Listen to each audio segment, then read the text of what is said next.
Dia bernama Umar bin Khattab bin Nufail bin Abdul Uzza bin Rabah bin Qurt bin Razah bin Adi bin Ka'ab bin Lu'ay Amirul Mukminin Abu Hafs Al-Quraisy Al-Adawi Al-Faruq. Dia masuk Islam pada tahun ke-6 kenabian. Saat itu ia berusia 27 tahun sebagaimana ditulis oleh Imam Az-Zahabi. Imam Nawawi berkata, Umar lahir pada tahun ke-13 setelah peristiwa Tahun Gajah. Dia termasuk orang yang paling mulia di kalangan suku Quraisy. Masalah-masalah yang menyangkut diplomasi pada zaman jahiliyah diserahkan kepada Umar. Jika di antara kabilah terjadi peperangan, maka Umar akan diutus sebagai penengah. Dia masuk Islam tatkala jumlah sahabat yang memeluk Islam berjumlah sekitar 40 orang laki-laki dan 11 wanita. Tatkala dia menyatakan keislamannya, Islam semakin kokoh di kota Makkah dan kaum muslimin bersukacita dengan keislamannya. Imam Nawawi berkata, dia termasuk pendahulu dari orang-orang yang masuk Islam dan 10 orang yang dijanjikan Rasulullah untuk masuk surga. Dia salah seorang khulafaur rasyidin dan sekaligus salah seorang mertua Rasulullah. Umar juga merupakan sahabat terkemuka dan salah seorang yang paling zuhud terhadap dunia. Diriwayatkan darinya sebanyak 539 hadis. Beberapa orang yang meriwayatkan hadis darinya ialah Utsman bin Affan, Ali bin Abi Thalib, Thalhah bin Ubaidillah, Sa'ad bin Abi Waqqas, Abdurrahman bin Auf, Ibnu Mas'ud, dan masih banyak lagi yang lainnya dari kalangan sahabat.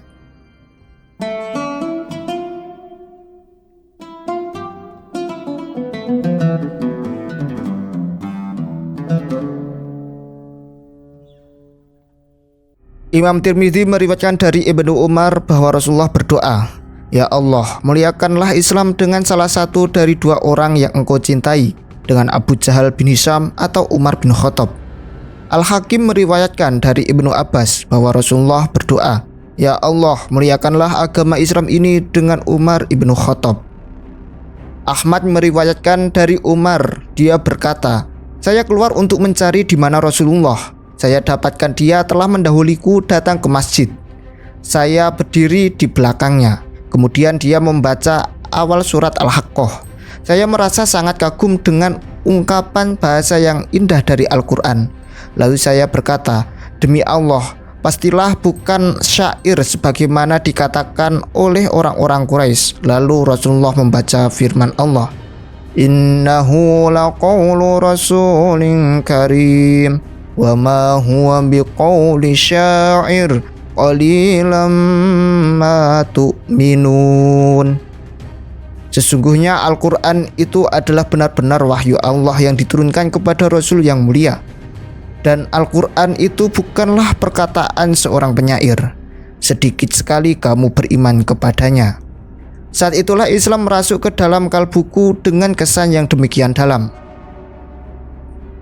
Ibnu Syaibah meriwayatkan dari Jabir bin Abdullah, dia berkata, pada saat Umar pertama kali masuk Islam, dia berkata, "Satu malam saudariku ingin melahirkan, lalu keluarlah saya dari rumah dan masuklah saya ke dalam Ka'bah. Setelah itu Rasulullah datang dan masuk ke dalam. Dia memakai kain wol yang sangat keras. Rasulullah melakukan sholat, kemudian dia berbalik.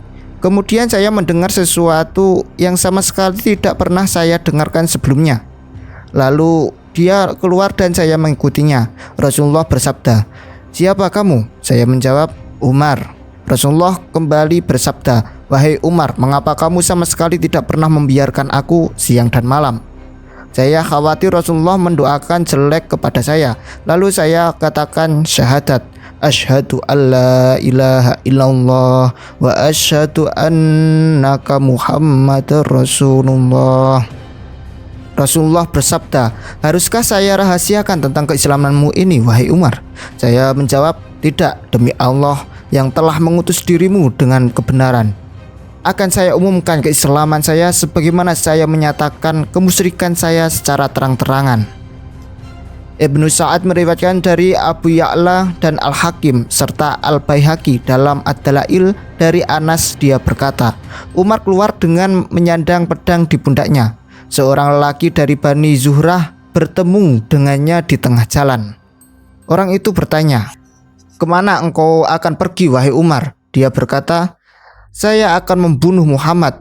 Orang itu berkata, "Bagaimana kamu bisa menjaga dirimu dari Bani Hashim dan Bani Zurah jika kamu membunuh Muhammad?" Umar berkata, "Saya rasa kamu telah berganti agama." Orang itu berkata lagi, "Tidaklah akan saya tunjukkan satu hal yang mungkin menyentak pikiranmu. Sesungguhnya ipar dan saudarimu sendiri telah berganti agama dan mereka telah meninggalkan agama yang kamu peluk." Umar kemudian melanjutkan perjalanannya menuju rumah saudarinya. Dia datang kepada kedua orang itu. Di sana ada Khobab. Ketika mendengar suara Umar, dia bersembunyi di belakang rumah. Lalu dia masuk ke dalam rumah itu. Umar berkata, "Suara apa yang kalian bisik-bisikan itu?" Mereka saat itu sedang membaca surat Toha. Ipar dan saudarinya menjawab, "Bukan apa-apa, hanya perbincangan biasa yang rutin di antara kami." Umar berkata, "Apakah kalian telah berganti agama?" Iparnya menjawab, "Wahai Umar, jika kebenaran ternyata berada di luar agamamu." Mendengar jawaban ini, Umar melompat dan mencekik leher iparnya. Adiknya datang untuk mencegah perbuatan Umar terhadap suaminya itu. Namun Umar justru menampar muka adiknya dengan keras hingga berdarah. Dengan nada marah, adiknya itu berkata, "Karena kebenaran tidak bersama agamamu, maka asyhadu alla ilaha illallah wa asyhadu anna Muhammadan abduhu wa rasuluh." Umar berkata, "Berikan kepada saya kitab yang kalian baca hingga saya juga bisa membacanya." Saudarinya berkata, "Tidak mungkin karena engkau najis, dan sesungguhnya tidak ada seorang pun yang berhak menyentuh kitab ini kecuali dia berada dalam keadaan suci. Maka mandilah engkau dan berwudulah." Umar kemudian berdiri dan mengambil wudhu. Kemudian dia membaca surat Toha hingga berakhir pada ayat, "Innani anallahu la ilaha illa ana fa'budni wa aqimis sholata li dzikri." Sesungguhnya aku ini adalah Allah, tidak ada Tuhan yang hak selain aku, maka sembahlah aku dan dirikanlah sholat untuk mengingatku. Umar berkata, "Antarkan saya kepada Muhammad." Khobab yang mendengar ucapan Umar ini segera keluar dan berkata, "Bergembiralah engkau wahai Umar, saya berharap semoga doa Rasulullah pada malam Kamis yang lalu adalah untukmu." Saat dia berdoa, "Allahumma a'izzal islama bi Abi Jahal bin Hisham bin Abi Umar bin Khattab." Ya Allah, kuatkanlah Islam dengan Abu Jahal bin Hisham atau Umar bin Khattab. Saat itu Rasulullah berada di dalam sebuah rumah di dekat sofa. Setelah itu berangkatlah Umar hingga dia sampai ke rumah tempat Rasulullah berada. Di depan pintu rumah itu ada Hamzah dan Thalhah dan beberapa orang yang lain. Hamzah berkata, "Ini Umar datang. Jika Allah menginginkan kebaikan baginya, maka dia akan masuk Islam. Dan jika dia menginginkan selain itu, maka akan gampang bagi kita untuk membunuhnya." Saat itu Rasulullah sedang berada di dalam rumah. Lalu dia keluar dan menemui Umar. Rasulullah memegang bagian baju Umar dan sarung pedangnya seraya berkata, "Jika kamu tidak berhenti melakukan ini wahai Umar, Allah akan menurunkan siksa kepadamu sebagaimana Allah turunkan kepada Al-Walid bin Al-Mughirah." Umar berkata, "Asyhadu alla ilaha illallah wa asyhadu annaka abdullah wa rasuluh." Kemudian saya datang menemui paman saya, Abu Jahal bin Hisham. Dia adalah seorang tokoh yang dihormati. Saya ketuk pintunya. Dia berkata, "Siapa?" Saya menjawab, "Saya Umar bin Khattab. Saya telah berganti agama." Dia berkata, "Jangan kau lakukan itu." Kemudian dia masuk dan menutup pintu. Saya berkata, "Ini tak ada apa-apanya." Kemudian saya pergi menemui salah seorang pembesar Quraisy. Lalu saya panggil dia. Dia datang menemui saya. Lalu saya katakan apa yang saya katakan kepada paman saya. Dia juga mengatakan seperti apa yang dikatakan oleh paman saya. Dia masuk dan menutup pintu. Saya kembali berkata, "Ini tak ada apa-apanya. Kaum muslimin dipukuli sedangkan saya tidak." Seseorang berkata kepada saya, "Apakah kamu menginginkan keislamanmu diketahui orang banyak?" Saya katakan, "Ya." Kalau begitu, tatkala orang-orang berkumpul di Hijr atau Ka'bah, maka temuilah seseorang di antara mereka di mana orang itu tidak bisa menyembunyikan rahasia. Lalu katakan kepadanya, saya telah berubah agama karena sesungguhnya hanya sedikit orang yang mampu menyembunyikan rahasia, katanya. Tatkala orang-orang sudah berkumpul, saya datang ke Hijr. Lalu saya katakan kepada salah seorang bahwa saya telah berganti agama. Dia berkata, apakah kamu benar-benar telah melakukannya? Saya katakan, ya. Orang tadi kemudian berteriak dengan suaranya yang sangat tinggi bahwa Umar bin Khattab telah masuk Islam. Mereka datang menyerbuku. Saya memukul mereka dan mereka juga memukuliku. Orang-orang berkumpul mengepungku. Salah seorang paman saya datang dan berkata, ada apa orang berkumpul sedemikian banyak? Mereka berkata, Umar telah berganti agama. Pamanku berdiri di atas Hijr dan dia memberi isyarat dengan lengan bajunya seraya berkata, ketahuilah olehmu sekalian bahwa saya telah memberikan jaminan bagi anak saudariku ini. Mereka pergi meninggalkan saya tidak ingin melihat orang muslim pun dipukuli ataupun memukul kecuali saya melihatnya. Maka saya berkata, apa yang menimpa saya ini tidak ada apa-apanya jika dibandingkan dengan apa yang menimpa mereka. Saya mendatangi paman yang memberi jaminan. Saya katakan kepadanya, jaminan yang kau berikan untukku saya kembalikan kepadamu. Sejak itulah saya dipukul atau memukul orang-orang yang menggangguku hingga Allah memuliakan Islam. Ibnu Sa'ad meriwayatkan dari Zakwan, dia berkata, saya bertanya kepada Aisyah, siapa yang menggelari Umar bin Khattab dengan Al-Faruq? Dia berkata, Rasulullah. Ibnu Majah dan Al-Hakim meriwayatkan dari Ibnu Abbas, dia berkata, tatkala Umar bin Khattab masuk Islam, Jibril datang menemui Rasulullah dan berkata, wahai Muhammad, para penduduk langit sangat bersukacita dengan masuk Islamnya Umar. Al-Bazzar dan Al-Hakim meriwayatkan dari Ibnu Abbas. Al-Hakim menyatakan bahwa hadis ini sahih. Dia berkata, tatkala Umar menyatakan diri masuk Islam, orang-orang Quraisy berkata, kini kaum yang ada di antara kita telah berpecah dua. Allah kemudian menurunkan firman-Nya, ya ayyuhan nabiyyu hasbukallahu wa manittaba'aka minal mu'minin. Hai Nabi, cukuplah Allah menjadi pelindung bagimu dan bagi orang-orang mukmin yang mengikutimu. Imam Bukhari meriwayatkan dari Ibnu Mas'ud, dia berkata, kita menjadi mulia setelah Umar masuk Islam. Ibnu Sa'ad dan Tobrani meriwayatkan dari Ibnu Mas'ud, dia berkata, Islamnya Umar adalah sebuah kemenangan besar sedangkan hijrahnya adalah keuntungan. Kepemimpinannya adalah rahmat. Saya telah melihat sendiri bagaimana kami tidak mampu melakukan sholat di Baitullah sebelum Umar menyatakan keislamannya. Tatkala Umar masuk Islam, dia menyatakan perang kepada mereka sehingga mereka membiarkan kami melakukan sholat dengan bebas.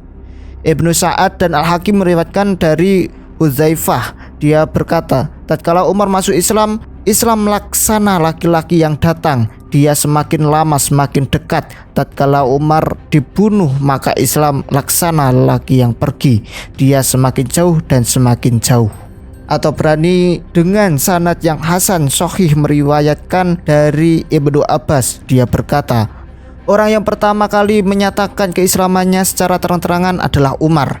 Ibnu Sa'ad meriwayatkan dari Suhaib, dia berkata, tatkala Umar masuk Islam, dia menyatakan keislamannya dengan terang-terangan dan dia mengajak manusia untuk berislam dengan terang-terangan. Kita bisa duduk di sekitar Baitullah dengan tenang. Kita melakukan tawaf tanpa rasa khawatir. Kita mampu menolak orang-orang yang mengganggu kita. Ibnu Sa'ad juga meriwayatkan dari As-Salam Maulana Umar. Umar masuk Islam pada bulan Zulhijjah tahun ke-6 kenabian. Saat itu ia masih berusia 26 tahun.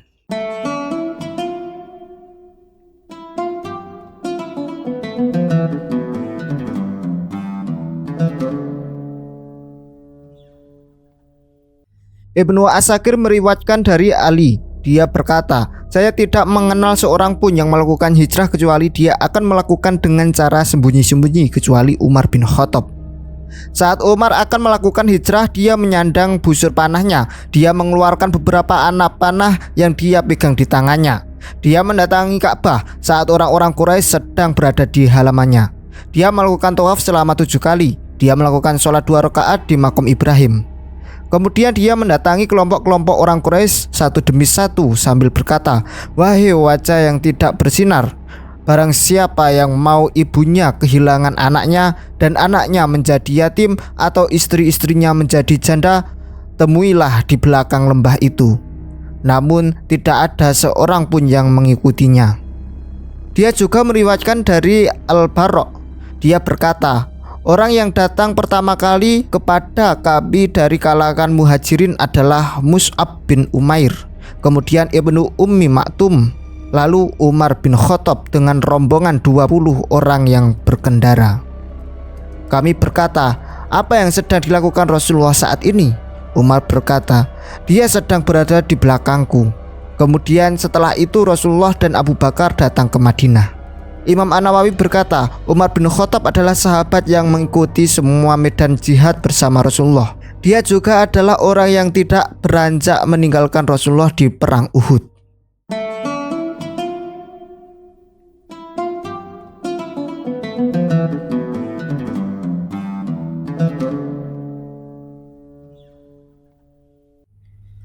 Abu Bakar berkata, "Tidak ada seorang pun yang ada di muka bumi yang lebih saya senangi daripada Umar." Hadis riwayat Ibnu Asakir. Dikatakan kepada Abu Bakar saat dia sakit, "Apa yang akan kamu katakan kepada Tuhanmu dengan menjadikan Umar sebagai penggantimu?" Abu Bakar berkata, "Akan saya katakan kepada Tuhanku, saya telah menjadikan orang yang paling baik di antara mereka sebagai orang yang memimpin mereka." Hadis riwayat Ibnu Sa'ad.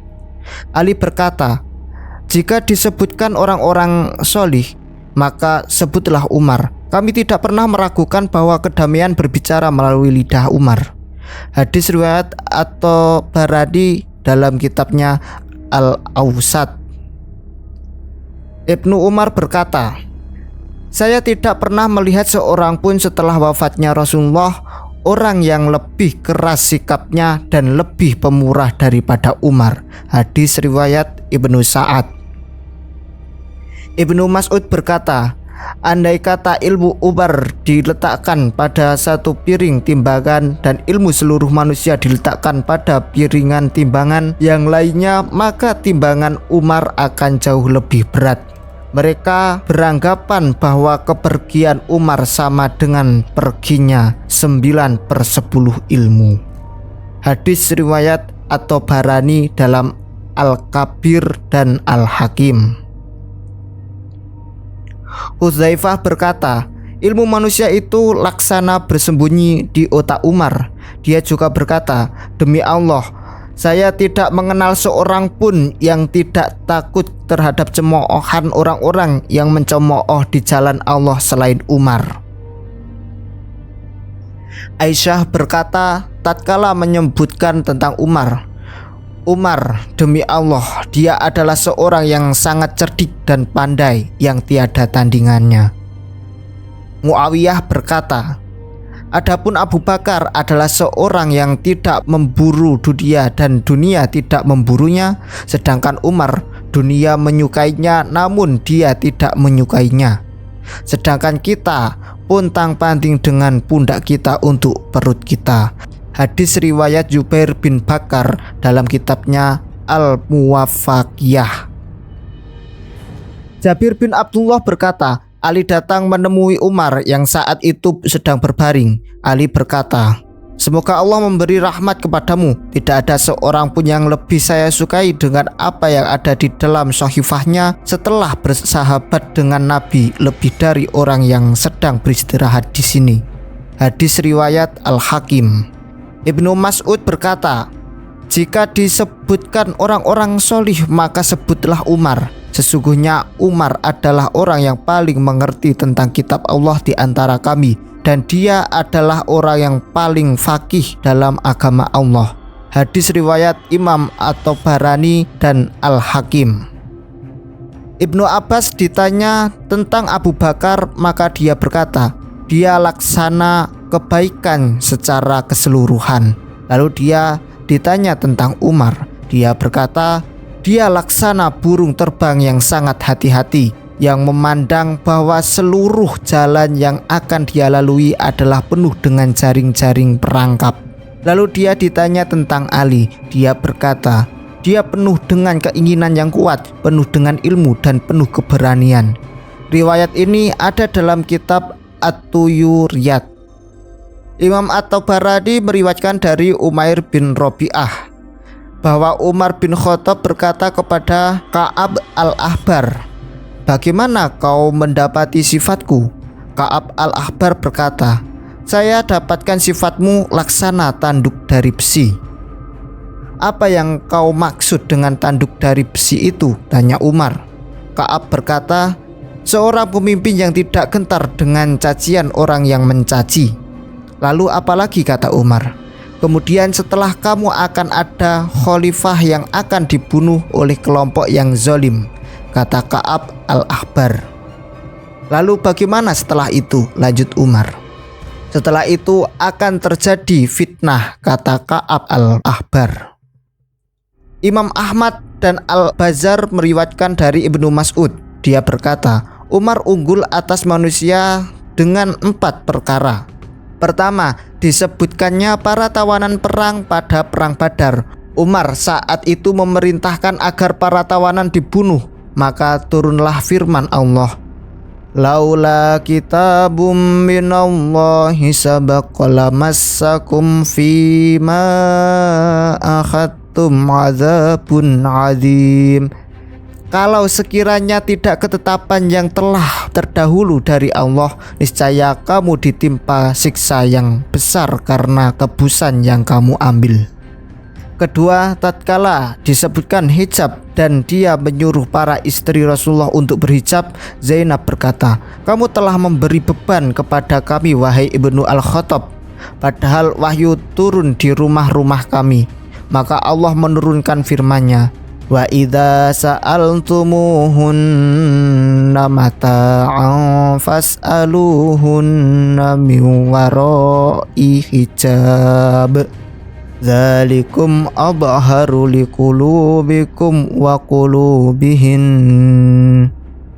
Dan apabila kamu meminta sesuatu keperluan kepada mereka istri-istri Nabi, maka mintalah dari belakang tabir. Cara yang demikian itu lebih suci bagi hatimu dan hati mereka. Ketiga, doa Rasulullah untuknya, "Ya Allah, kuatkanlah Islam dengan Umar." Keempat, pendapatnya mengenai Abu Bakar. Dialah orang pertama yang menyatakan baiat kepadanya. Ibnu Asyakir meriwayatkan dari Mujahid. Dia berkata, "Kita membincangkan bahwa setan-setan dibelenggu pada pemerintahan Umar. Maka tatkala dia terbunuh, lepas pula setan-setan itu." Dia juga meriwayatkan dari Ibnu Salim bin Abdullah. Dia berkata, kabar tentang kematian Umar datang terlambat kepada Abu Musa al-Asy'ari. Dia kemudian mendatangi seorang perempuan yang di dalam perutnya ada setan. Dia menyatakan kepadanya tentang setan itu. Wanita itu menjawab, "Hingga setanku datang kepadaku." Kemudian setan itu datang, maka wanita itu menanyakan tentang Umar. Maka setan menjawab, "Saya tinggalkan dia dalam keadaan sedang berselimut dengan kain, memberi makan unta dari hasil zakat. Dialah orang yang tidak pernah dilihat oleh setan, kecuali setan akan tunduk di hadapan 2 lubang hidungnya, malaikat di antara 2 matanya, dan Ruhul Kudus berbicara lewat lidahnya." Sufyan Ats-Tsauri berkata, barang siapa yang menyatakan bahwa Ali lebih berhak menjabat khalifah daripada Abu Bakar dan Umar, maka dia telah melakukan tindakan yang salah. Dia juga telah menyalahkan Abu Bakar, Umar, kaum Mujahirin, dan Ansor. Syarik berkata, tidak ada kebaikan pada seorang pun yang mengedepankan Ali atas Abu Bakar dan Umar. Abu Usamah berkata, tahukah kamu siapa Abu Bakar dan Umar? Mereka berdua adalah bapak Islam dan ibunya. Imam Ja'far As-Shadiq berkata, saya menyatakan berlepas dari orang yang tidak menyatakan kebaikan tentang Abu Bakar dan Umar.